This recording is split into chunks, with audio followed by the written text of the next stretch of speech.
Jusqu'en 1975, le Laos était une royauté dont l'éléphant blanc tricéphale était l'emblème. Le pays s'appelait le Langsang, le pays du million d'éléphants.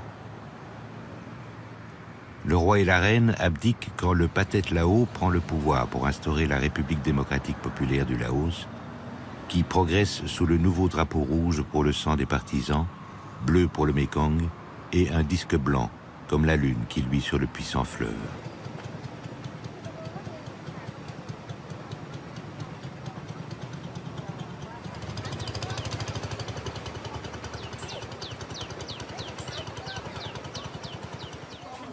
« 80% des Laotiens mènent une existence paisible dans l'ombre de la grande forêt vierge, loin du bruit et de la cité moderne. Le mysticisme de la jungle et de ses animaux totémiques est profondément gravé dans l'âme laotienne.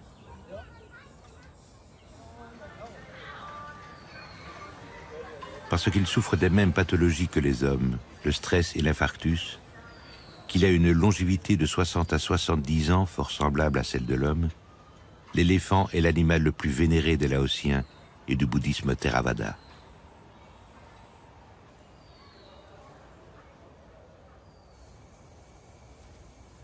Plus que le scintillement des étoiles, c'est la place de l'éléphant dans la culture laotienne et les légendes des plaines qui racontent la sagesse de l'Asie.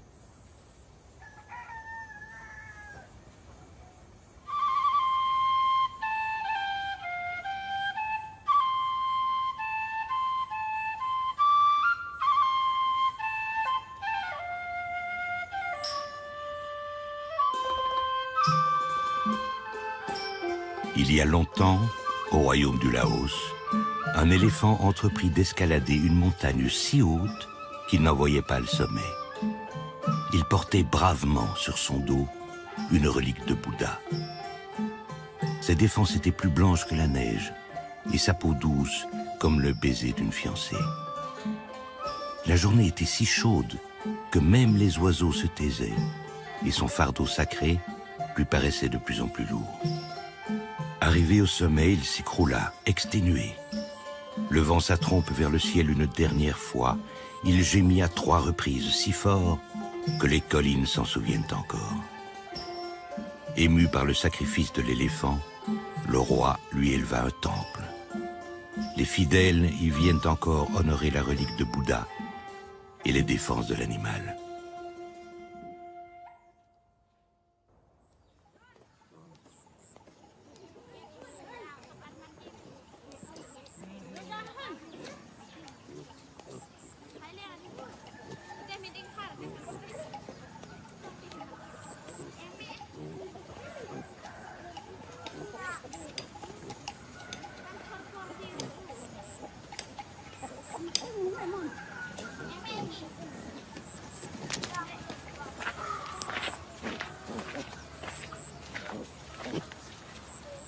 Dans le passé, les indigènes n'avaient aucun moyen de mesurer l'écoulement du temps.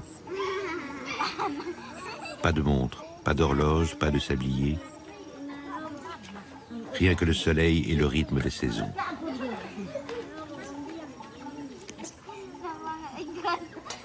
De toute manière, ils n'étaient pas obnubilés comme nous par la toute-puissance des chiffres.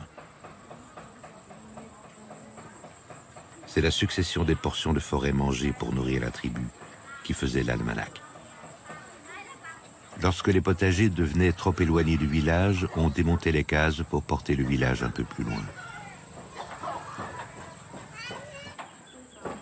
Les éléphants vivaient de la même manière. Ils se déplaçaient sans entrave à la demande de leur estomac, mangeant la forêt jour après jour dans une perpétuelle progression.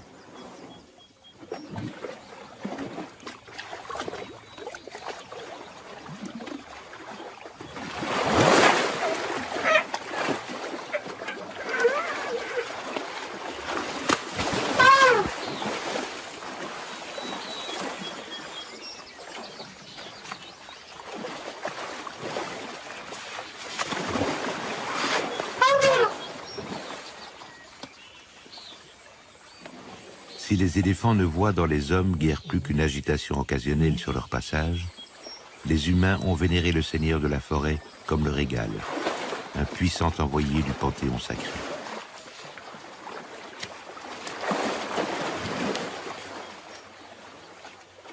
Les éléphants ont toujours su où trouver de l'eau, ce qui, dans un pays d'agriculteurs, est important. Très vite, ils ont symbolisé la fertilité des récoltes. L'éléphant représente l'animal totémique de la forêt. Le pays de l'Ansang, des millions d'éléphants, ce n'est pas une question qu'il y avait 1 million d'éléphants en pachyderme. C'est parce que si on parle de l'éléphant, on parle des arbres. Et on parle des arbres, on parle de la forêt. C'est-à-dire que c'est l'esprit de la forêt. C'est pour ces raisons-là qu'en parenthèse, si vous voulez préserver le pachyderme, c'est préserver la forêt.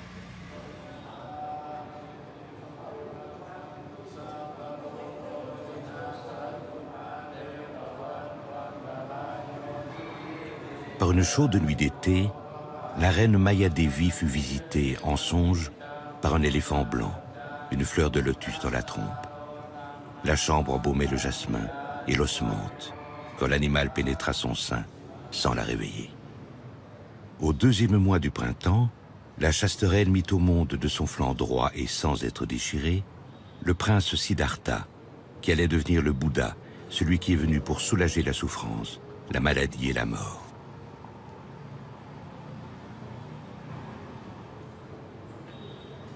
Nous avons reçu le bouddhisme et le brahmanisme par l'Inde. Nous avons aussi le confucianisme et le taoïsme par la Chine, donc le respect des ancêtres et tout. Et nous avons aussi la base, l'animiste. Et nous, on est obligés d'être en harmonie avec toutes les croyances pour pouvoir vivre.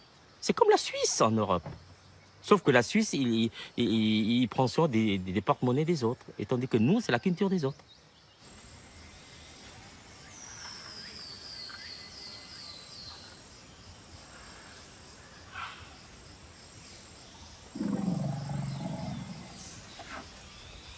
Pour vivre harmonieusement en société, on doit nécessairement tenir compte des autres.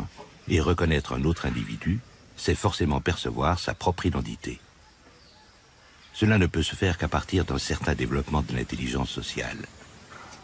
Les éléphants l'ont, et les hardes sauvages sont stables et sans conflit.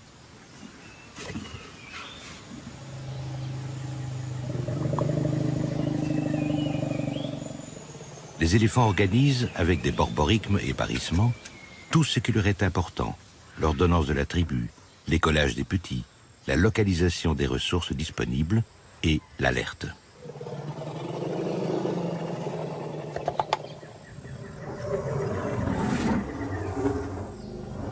C'est une véritable langue.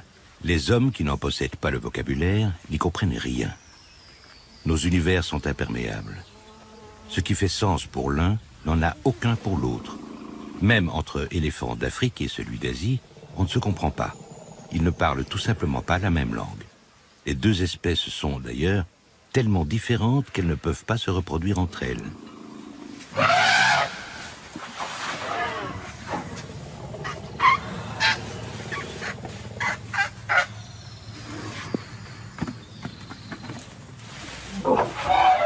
Quand un danger menace, le groupe s'unit pour protéger le dernier né.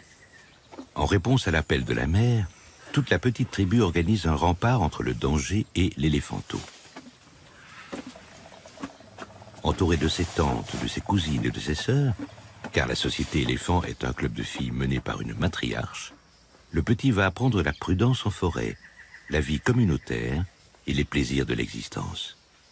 On ne fait pas mieux chez nous, les hommes. Les éléphants sont des animaux très expressifs.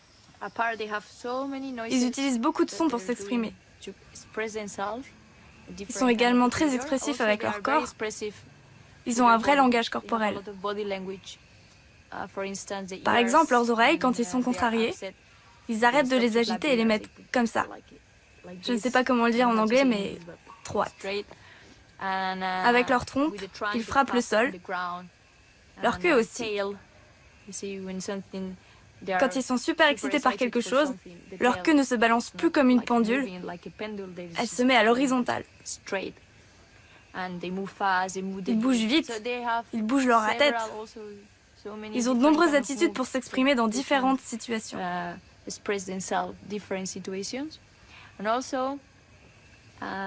Et en plus, les éléphants peuvent communiquer par les infrasons. Quand la puberté les rend agaçants pour les femelles, les jeunes mâles sont expulsés. Ils errent à proximité relative des hardes, car les éléphantes confient au vent le message de leur chaleur. Elles émettent des infrasons parfaitement perçus à plus de 10 km et les mâles accourent ventre à terre.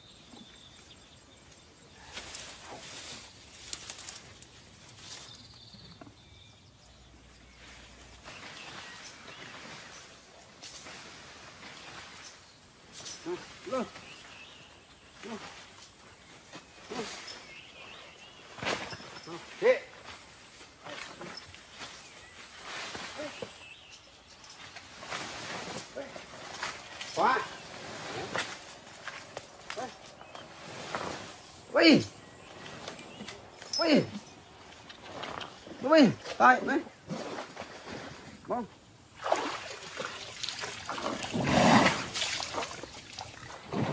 Mẹ này. Mẹ. Mẹ luôn. Mẹ luôn.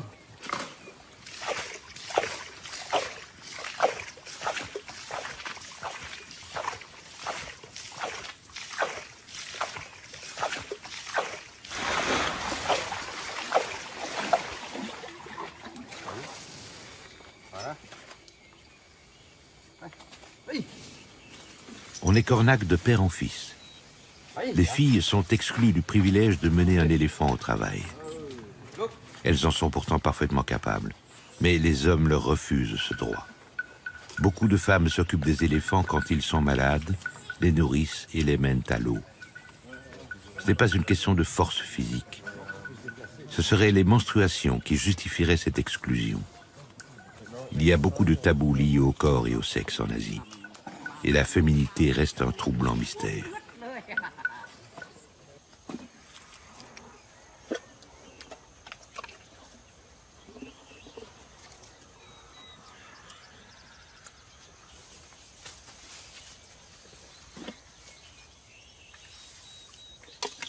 Un éléphant est aussi adroit de sa trompe qu'un homme de sa main. S'il avait 2 trompes, il serait probablement capable de nouer un lacet de chaussure.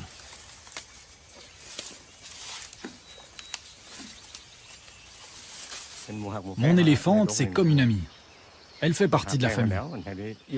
Je passe presque plus de temps avec elle qu'avec ma femme.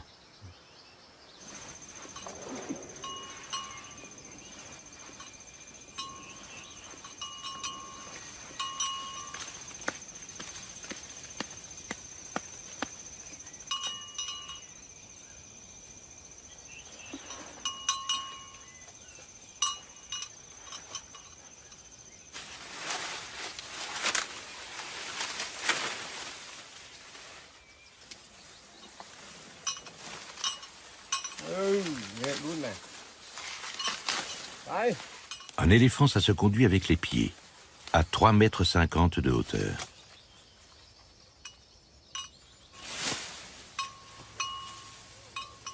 Le seigneur des forêts donne sa patience et sa puissance à l'homme. En retour, le cornac adapte son impatience humaine au rythme majestueux de l'animal. Et cette relation peut durer des dizaines d'années.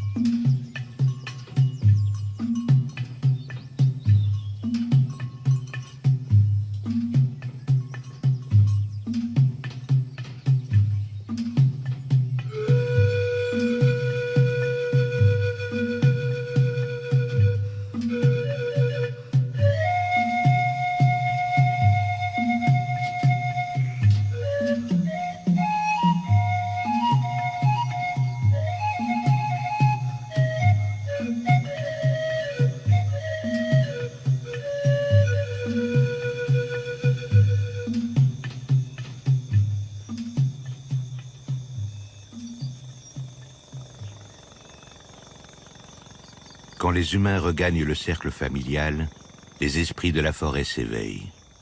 C'est un rite établi bien avant que les rites existent. Un grouillement primordial pousse vers la vie chaque arbre et chaque plante dans l'ombre musquée. C'est l'heure mystérieuse où tous les éléphants sont gris.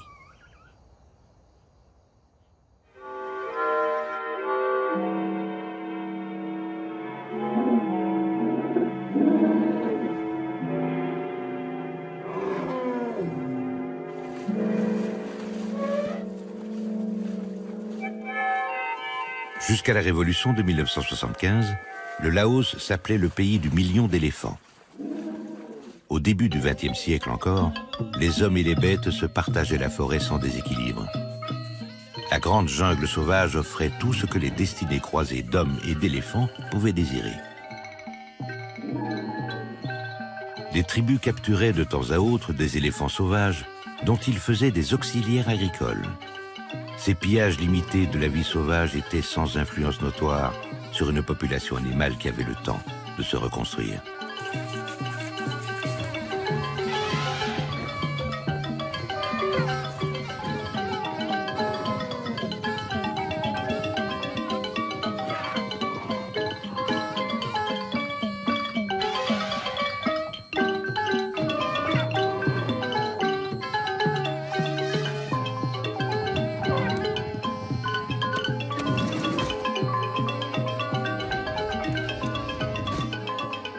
La capture d'éléphants sauvages est désormais interdite, mais la survie des éléphants au Laos est problématique.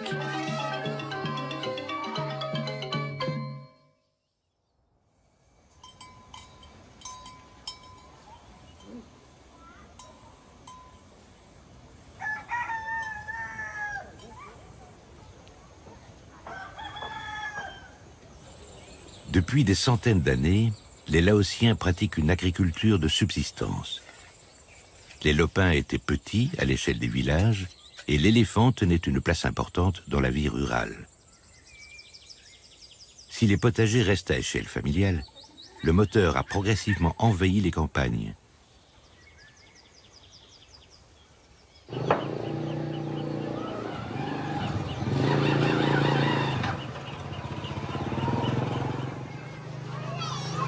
L'amélioration du niveau de vie et la modernisation relative de l'agriculture a progressivement réduit l'utilisation des éléphants. La population campagnarde laotienne est désormais sédentarisée. Le nombre de villages augmente. Pour nourrir une population sans cesse grandissante, de plus en plus de potagers mangent la forêt, ce qui réduit sensiblement le territoire des éléphants.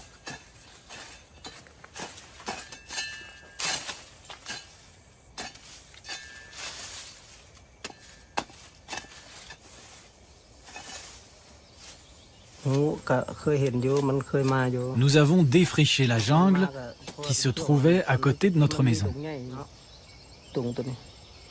Nous avons planté des arbres fruitiers et du manioc. On essaye de repousser les éléphants parce qu'ils viennent manger nos récoltes, surtout la nuit. Si on arrive à les repousser à temps, ça va. Sinon, tout est démoli. Souvent, ils s'approchent trop près du village. Tant qu'ils ne viennent pas dans mes cultures, je les laisse tranquilles. Mais s'ils viennent trop près, je fais des feux pour les faire fuir.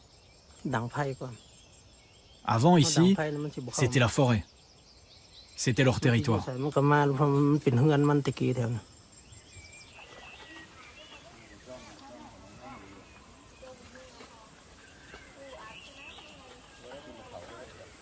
Manger et survivre est inscrit dans les gènes des éléphants, comme se reproduire. Il n'y a pas de grève de la faim chez les animaux.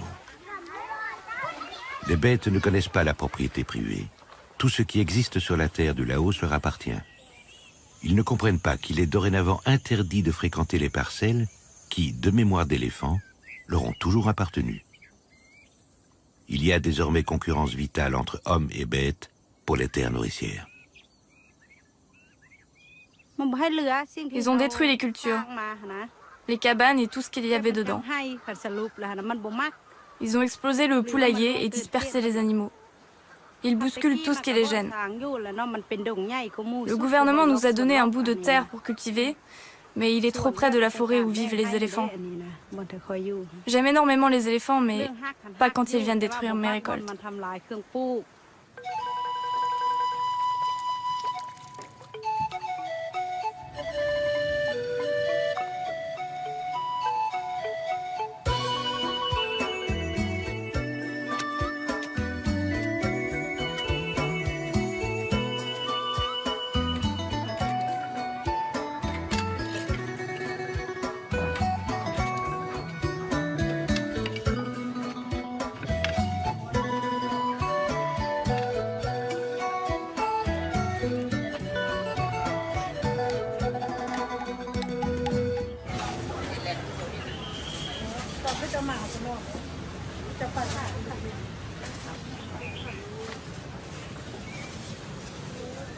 La population laotienne augmente chaque année de 180 000 âmes, une expansion démographique de 2,4%.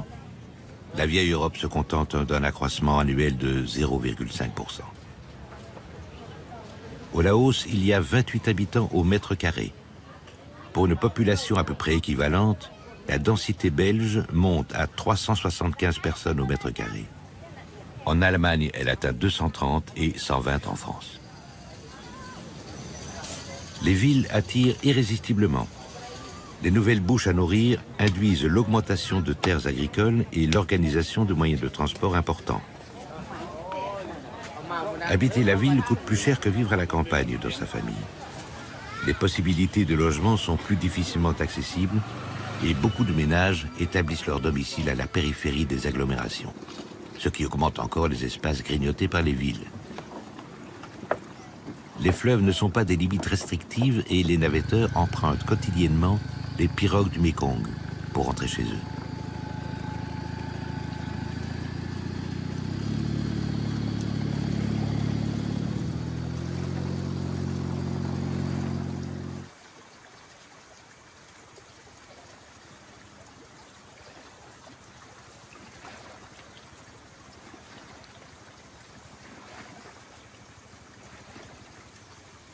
L'exploitation forestière industrialisée a dévasté la forêt primaire pour ses bois précieux.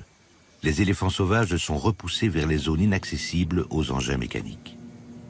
D'immenses territoires sont inondés pour alimenter des centrales hydrauliques.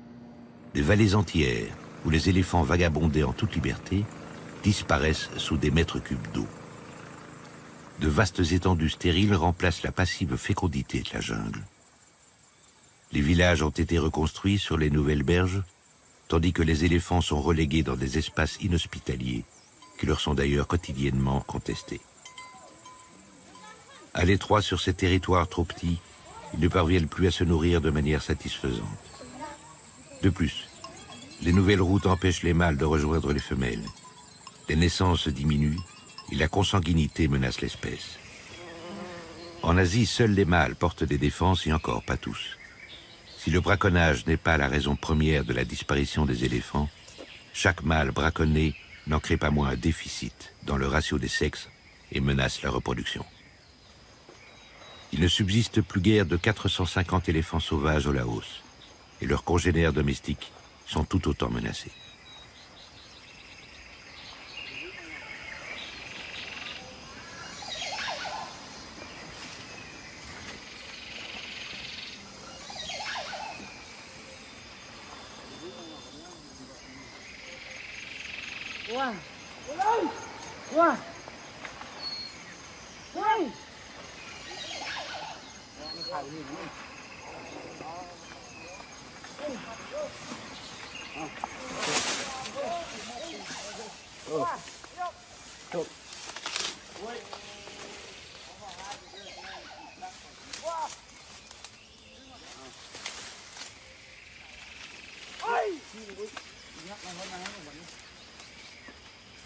L'éléphant n'est pas conscient de collaborer à la disparition de ces derniers refuges.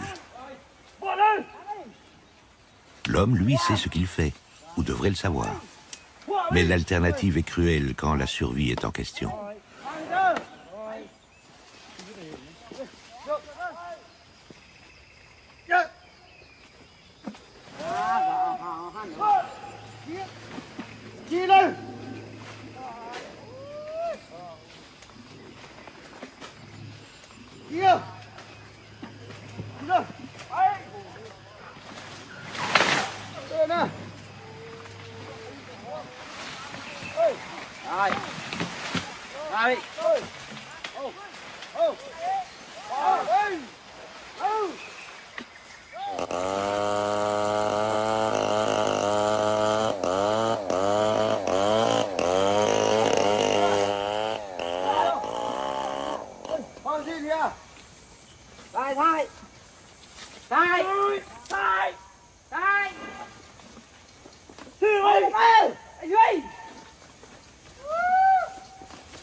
La surexploitation de la forêt ne sert ni à l'éléphant, ni à la population laotienne.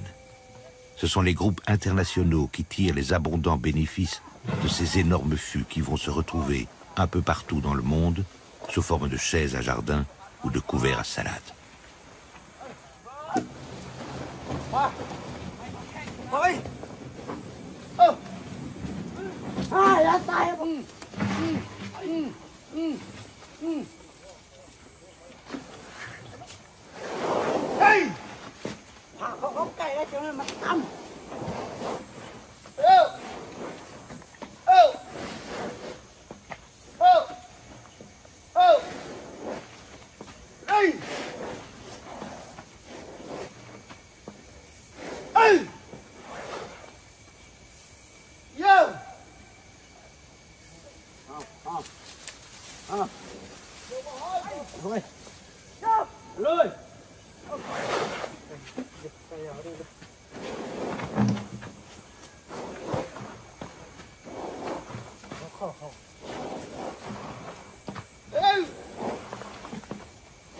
Quand le bûcheronnage n'était pas industriel, il y avait un cycle harmonieux de reproduction qui suffisait à maintenir un équilibre cornac-éléphant. Les bêtes étaient utilisées de manière légère, à échelle de village. Aujourd'hui, les éléphants sont poussés à leurs limites sur des terrains dangereux. Ils sont épuisés et ne se reproduisent plus.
Une éléphante est enceinte pendant 22 mois.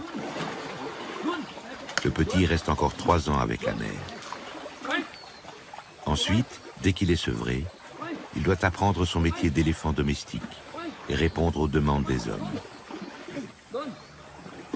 Durant tout ce temps, l'éléphante ne travaille pas, et rares sont les cornacs qui peuvent supporter ce manque à gagner. La population d'éléphants domestiques est vieillissante et ne se reproduit plus. Le centre de conservation de l'éléphant, ça part d'une observation sur l'avenir de l'éléphant d'Asie au Laos, où les éléphants sont encore principalement employés dans le bûcheronnage. Et il y a donc une communauté de Kornak qui vit du travail de ces éléphants. Et aujourd'hui, avec la disparition des forêts progressive, il y a un questionnement de la part de cette communauté sur leur avenir. Qu'est-ce qu'ils vont devenir, que vont devenir leurs éléphants. Donc avant tout, c'est voilà, une relation avec les Kornak qui nous a émus et on s'est intéressé un petit peu à la recherche de solutions à la fois pour l'environnement et pour ces communautés-là qui ont besoin d'un revenu pour pouvoir supporter la charge de ces éléphants. Le centre de conservation de l'éléphant accueille les Kornak et leur éléphante enceinte, propose de salarier l'homme et de racheter l'animal.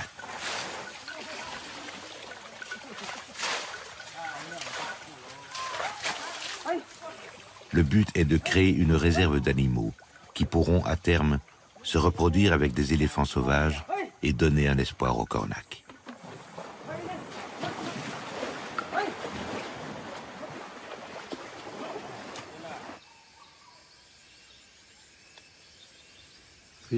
Mon éléphant s'appelle Tongkun. J'ai beaucoup travaillé avec lui dans la ferme familiale et puis dans le débardage. Maintenant que les forêts disparaissent, le travail manque. C'est comme ça que je suis venu au centre avec mon éléphant.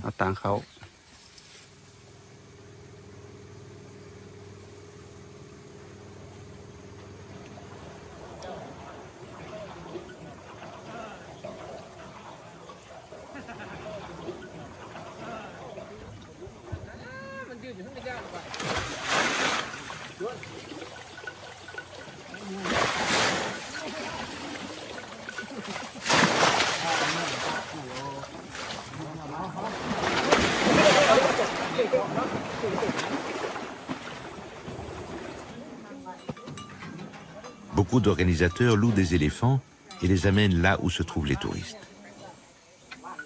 L'écosystème d'arrivée n'est pas forcément le bon et les animaux ne trouvent pas la qualité des nutriments qui leur sont nécessaires. Comme l'éléphant est loué, il est facile de s'en débarrasser quand il est malade ou qu'il a trop maigri et d'en prendre un autre. Et le visiteur ne voit rien. Le parti pris du centre de conservation de l'éléphant est d'amener les touristes aux éléphants, non pas l'inverse.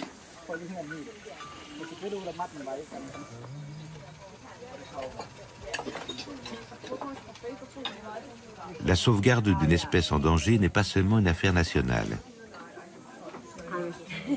Il convient de mobiliser l'enthousiasme international, d'autant plus que beaucoup de pays qui ont des éléphants sur leur territoire n'ont pas des budgets excédentaires pour la protection de ces animaux.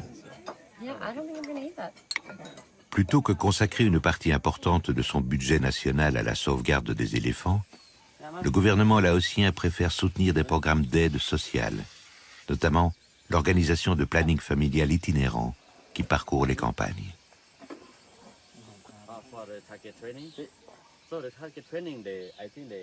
Les touristes et les bénévoles qui reçoivent dans le centre un enseignement intensif sur l'éthologie de l'éléphant et les moyens de protéger l'espèce, repartiront plus au fait de la défense de l'éléphant d'Asie.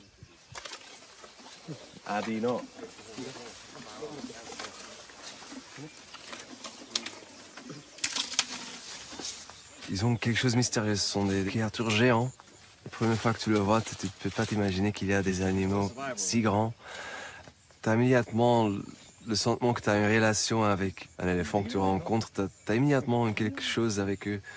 Comme avec Mebunam. Mebunam, c'est un éléphant au centre avec qui je trouve que j'ai une relation plus personnelle qu'avec les autres. Mebunam, elle avait un bébé qui est né mort. Et là, tu vois vraiment que c'était un... Je veux pas coupler des émotions à ça, mais tu vois que c'était dur pour elle. L'après-midi qui s'était passé, on l'a mis ensemble avec les autres éléphants, avec les autres femelles. Et immédiatement, tu vois que tous les femelles se concernent de Mebunam. Il y a un sentiment très fort entre les éléphants. Les autres, ils elle savait qu'elle était enceinte et elle savait qu'à ce moment, elle est plus enceinte et il n'y a pas un éléphanton en plus. Elles savent qu'il y a quelque chose qui n'a pas bien passé. Ils font ils sont en carré, elle est au milieu et les autres éléphants sont autour d'elle. Ils mettent leur trompe sur le dos, ils font un petit peu de bruit. Et quand tu vois des situations comme ça, ça te prend.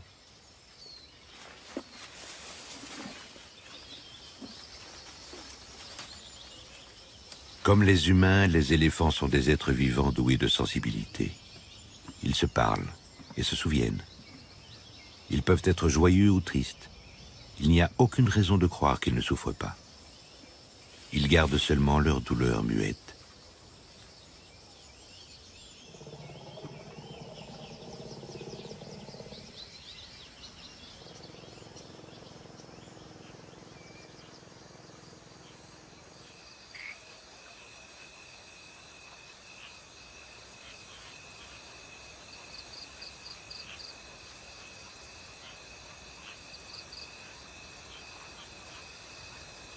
Une très ancienne tradition asiatique compare l'éléphant au nuage.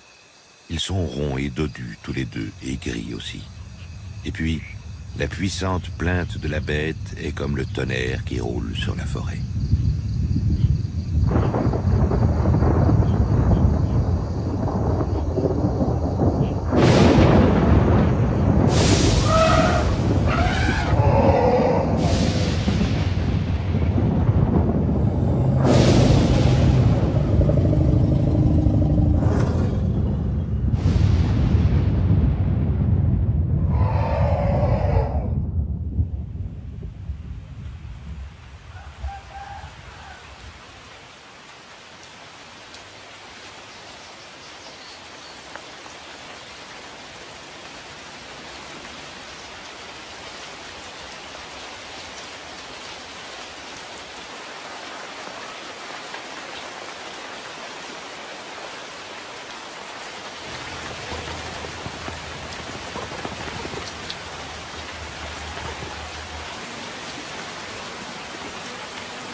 Quand il pleut au Laos, c'est toute l'eau du ciel qui se déverse sur la terre des éléphants. Les Laotiens ont appris à concilier leurs activités avec les caprices de la météo.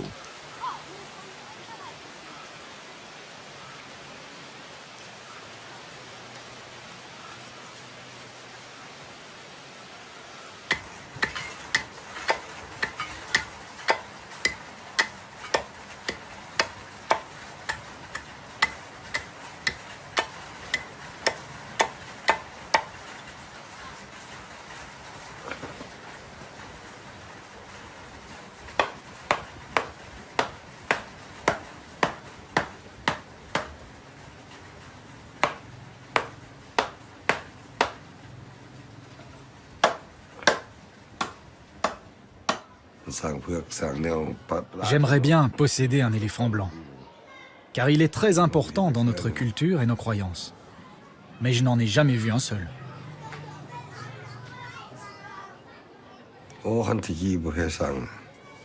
Dans ma jeunesse, l'éléphant était le tracteur et la voiture de la famille. Aujourd'hui, on utilise moins l'éléphant pour travailler et se déplacer. Je possède 2 éléphants qui travaillent dans ma ferme. Je pourrais les revendre. Pour m'acheter un tracteur, ce serait plus facile. Mais je les garde, car ils font partie de la famille depuis si longtemps.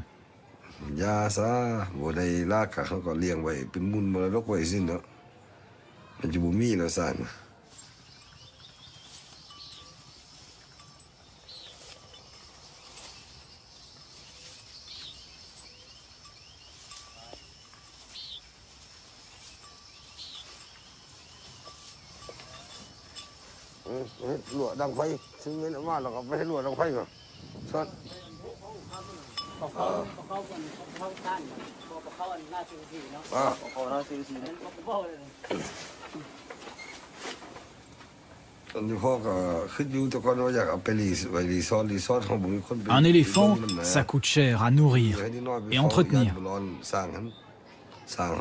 J'ai parfois pensé à les vendre pour gagner un peu d'argent. On m'a proposé d'acheter une voiture. Mais la voiture coûte autant d'argent en entretien et n'en rapporte pas. Je préfère donc garder mes éléphants et les faire travailler dans mes champs. Et puis aussi, gagner un peu d'argent avec le tourisme.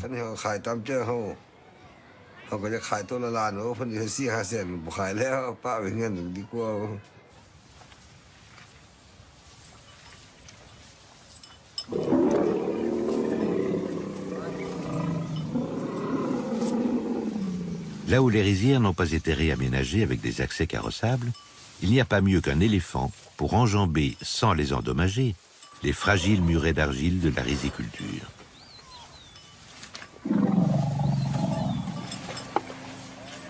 Les éléphants sont des commères intarissables. Ils papotent entre eux dès qu'on leur fiche un peu la paix. Et le trajet de la ferme, ils le connaissent comme un vieux cheval qui rentre à l'écurie. On aimerait comprendre ce qu'ils disent. Échangent-ils des moqueries teintées d'indulgence à propos des hommes ou parlent-ils d'espaces sauvages perdus?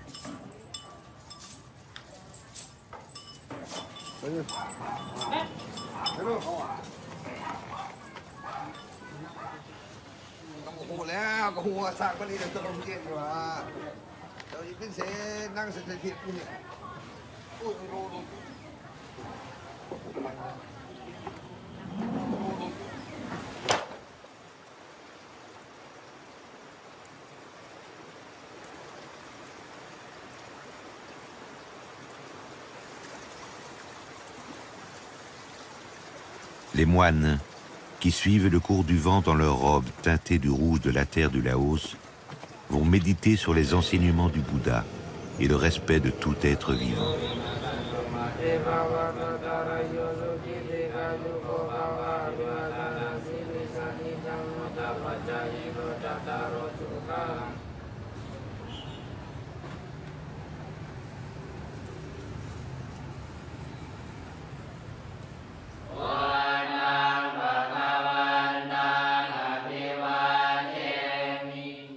Les trois éléments sacrés du bouddhisme sont le Bouddha, son enseignement et la communauté des disciples.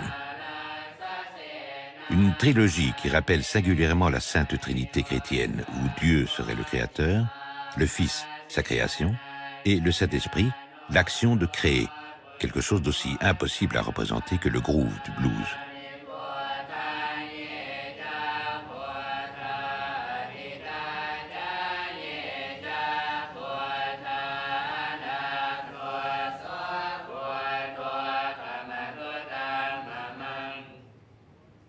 L'éléphant blanc est directement lié à Bouddha. C'est un animal d'une grande sacralité qui évolue très haut à la tête du panthéon des animaux sacrés. Il est si précieux qu'il ne peut pas être la propriété d'un individu et devient aussitôt la possession de la nation ou du souverain. Il y a eu des conflits armés pour posséder l'éléphant blanc de l'ennemi. On partait en guerre pour ça. À 3 têtes et 6 défenses, il est une image royale de clairvoyance et de force qui symbolise la grande spiritualité du Bouddha et l'autorité des puissants. Dans la croyance du bouddhisme, l'éléphant blanc, c'est le dernier version de Jataka. C'est-à-dire que quand le prince Siddhartha rentrait au palais, il était soutenu par l'éléphant blanc. C'est pour ces raisons-là que quand nous trouvons chaque fois dans la forêt l'éléphant blanc, c'est le symbole de l'offrande suprême, de l'offrande pas seulement qu'au royal, mais c'est le plus noble offrande à l'État.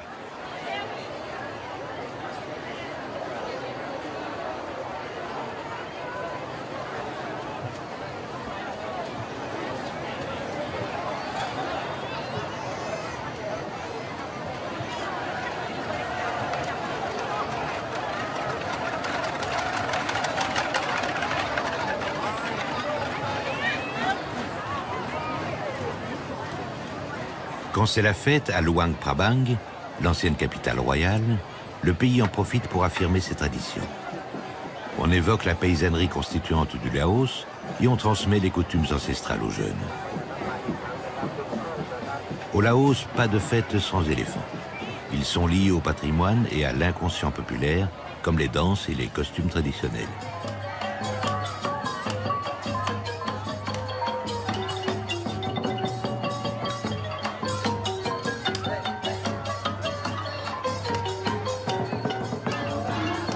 Malgré son importance dans la culture bouddhique, beaucoup de Laotiens n'ont jamais vu d'éléphant.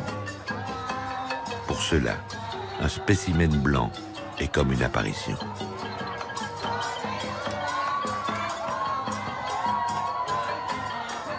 Le Laos possède un seul éléphant blanc qui ne sort en public que dans les très grandes occasions.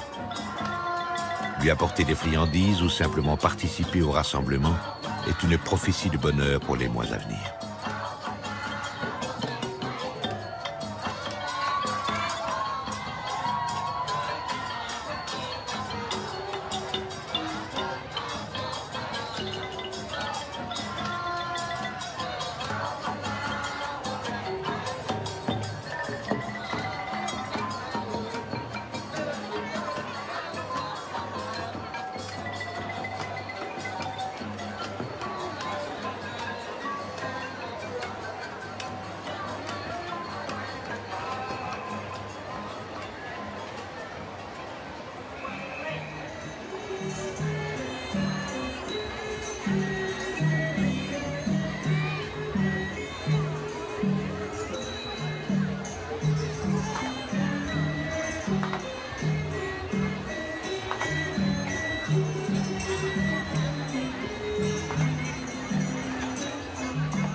Parce qu'on considère l'éléphant comme l'égal de l'homme, il participe à la cérémonie du Bassi, le rappel des 32 âmes qui habitent les individus. Chacune de ces 32 âmes est bien localisée dans une partie du corps et doit impérativement y rester pour assurer la bonne santé de la personne. Mais ces souffles vitaux indisciplinés vagabondent, séduits par des esprits malins et leur absence cause malheur et maladie. Il faut donc impérativement les rapatrier à leur juste place pour restaurer l'équilibre du corps.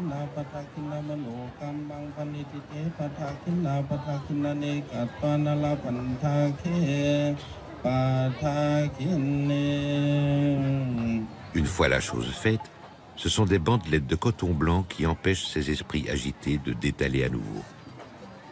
Les hommes nouent ces cordelettes au poignet, les éléphants les portent autour des oreilles.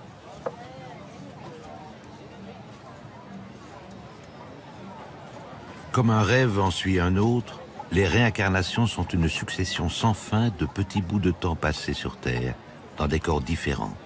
Et l'éléphant blanc est l'aboutissement de cette longue suite de renaissances qui prélude à la sagesse du Bouddha. Dans les religions monothéistes, il y a un créateur, quel que soit son nom. Cela implique un commencement du monde et probablement une fin. Dans le bouddhisme, qui se défend d'être une religion, il n'y a pas de créateur. Seuls les conseils du Bouddha pour aboutir à la sagesse guident les croyants. Sans créateur, il n'y a pas de début au monde, et l'étape ultime est tout autant improbable. On se pose les mêmes questions sur la destinée humaine et sur l'éternité partout dans le monde. Seul change la manière de le dire.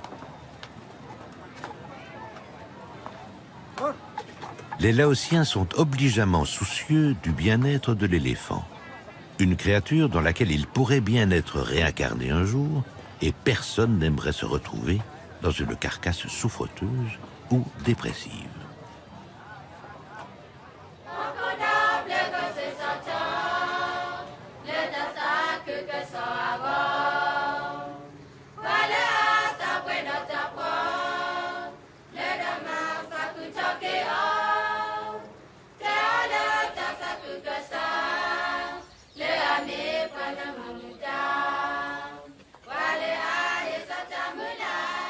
Le dernier racisme est peut-être celui de l'homme vis-à-vis des animaux.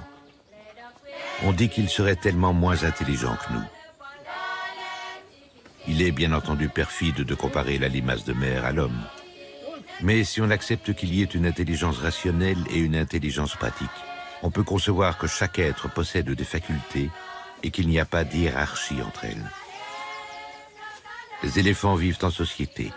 Ils sont capables d'émotions et possèdent un langage. S'ils sont empotés dans le fouillis des villes, nous ne serions pas fiers dans la forêt vierge. Finalement, chacun est parfait dans son domaine. La grande différence entre les animaux et nous serait notre qualité à nous adapter rapidement, sans difficulté ni indignation, au changement.